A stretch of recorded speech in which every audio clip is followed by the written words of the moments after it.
జ్ఞాపకం చేసుకోండి, మీ అంతటా మీరు మీ పాపాన్ని విడిచిపెట్టలేరు. మీకు కావాల్సిన పరిశుద్ధాత్మ సహాయం, మీకు కావాల్సిన పరిశుద్ధాత్మ శక్తి. మీ అంతటా మీరు మనసు మార్చుకోలేరు. దేవుని వాక్యం తెలియజేస్తుంది, ఎందరైతే దేవుని ఆత్మ ద్వారా నడిపించబడతారో వారందరూ దేవుని బిడ్డలై కుమారులు అని పిలబడతారంట.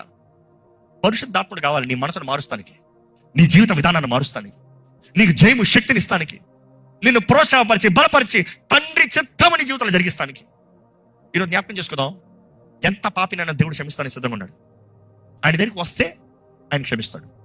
నువ్వు క్షమించమని అడిగితే క్షమాపణ. దేవుడు నాకు తెలియజేస్తుంది, నమ్మి బాప్తిజం పొందు, రక్షణ అనుగ్రహించబడి. నువ్వు నమ్మకుండా బాప్తిజం తీసుకుంటాం ప్రయోజనం లేదు. ఎందుకంటే చాలా మంది పెళ్లికి బాప్తిజం తీసుకుంటారట.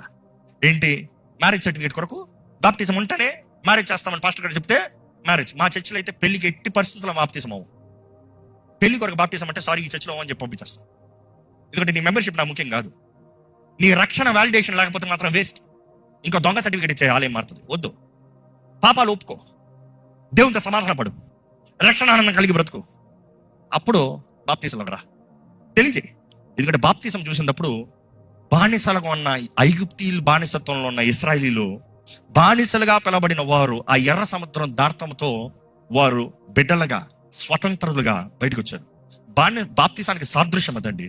అదే దేవుని వాక్యం తెలియజేయబడుతుంది, వారు ఎరుగకనే వారు ఎర్ర సముద్రం అందు వారికి ఏం కలిగిందంట, వారు ఏం తీసుకున్నారంట, బాప్తిజం తీసుకున్నారని దేవుని వాక్యం తెలియజేస్తుంది. That is where you have to go through it.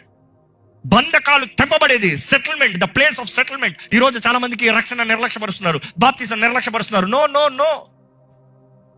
దేవుని ఆత్మ సహాయం నీకు కలగాలంటే, నీ దేహము పరిశుద్ధాత్మ ఆలయంగా పిలబడాలంటే నీవు నమ్మి బాప్తిజం పొందో పరిశుద్ధాత్మ వరమును నువ్వు పొందుకుంటావు. పరిశుద్ధాత్మని కలిగి బ్రతుకుతావు. దేవునితో బ్రతికే ఎంతో ఘనమైందండి. దేవునితో బ్రతికే బ్రతుకు ఎంతో ఘనమైందండి.